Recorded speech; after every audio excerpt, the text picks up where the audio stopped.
we emphasize two types of technologies.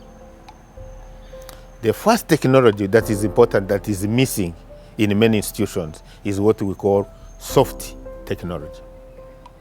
Now, in the soft technology is the principle of how do you create a vision, how do you visualize the future, how do you assess your current reality in relation to what you want to create, and see the discrepancy, the difference, and then plan how to move from where you are to where you want to be.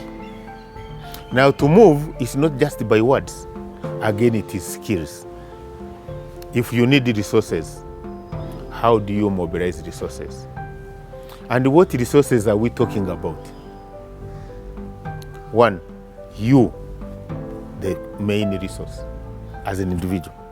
So a person to recognize that I'm a resource is very important, because every time you ask people, what is the issue? They will tell you, I have no money, I would be doing this. I have no this, I would be doing this. If I went to school, I would be doing this. I said, that's rubbish.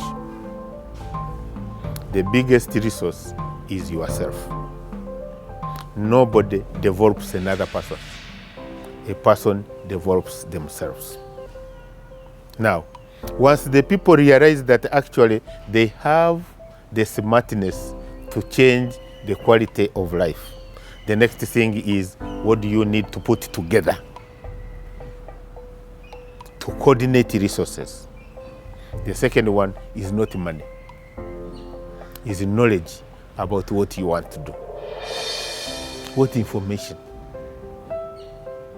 do you need? Then after information, what skill do you need? Because knowing about something is one thing. You know, potatoes are good for your carbohydrates, but to put them on the plate is another thing. Another thing. So you need to know how to produce that potato that you eat so that you get carbohydrate. So you see, now first and foremost, the mental shift about oneself, knowing what they want, and then the skills how to access it. The next thing is, you can know how to produce a potato, but do you have the vines? Do you have the land? Where are you going to plant them? So now those are what we call other resources that are complementary to make you access what you want. So now land, vines, and then how to cultivate. So once you use that process, is additive process, then they say, okay, certainly I will need some money. Okay, from where? And that's why we came in with learn, work, and earn. So what are you going to do during the learning process that will enable you to get an income that can become what we call your source of startup capital? Once you get that startup little money, can you demonstrate to your spouse, can you demonstrate to your parent that although I went to school and failed, this time around I'm a different person? Dad, I have 50,000 and I'm learning this. Is it possible either to lend me or contribute another 50,000?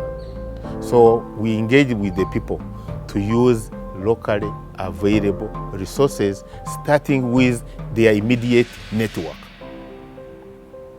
Their immediate network. And those are the people around you. They must be convinced enough that actually you have transformed, and they can trust you, because the biggest resource in economics is trust. That's why if you went to the bank, you want money, because they don't trust you, they ask for collateral. If you went to a friend, because they trust you, they don't ask for collateral. So trust is a fundamental resource. So how does the person we train build trust in the networks that they can actually raise the basic resources as a startup, not complete, Why? Because our youth and everyone who starts business with a loan is a bad deal.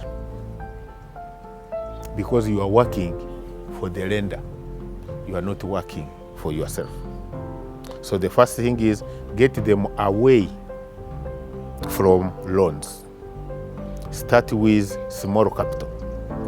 And when they start with little capital, they become frugal. They know how to manage little resources. When you start with the youth with big capital, they think money is inexhaustible. How do you start small and iteratively build? Because you need to know how you put in the first initial capital, then it produces money. If it produces money, what do you do? Is it for spending? Is it for saving or for reinvesting? Now, they have been training people in savings.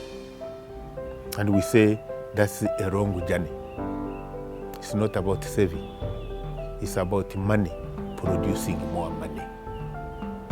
When you save, you are hiding money away from production. You save when you have extra. So how can people work, get money, and reinvest?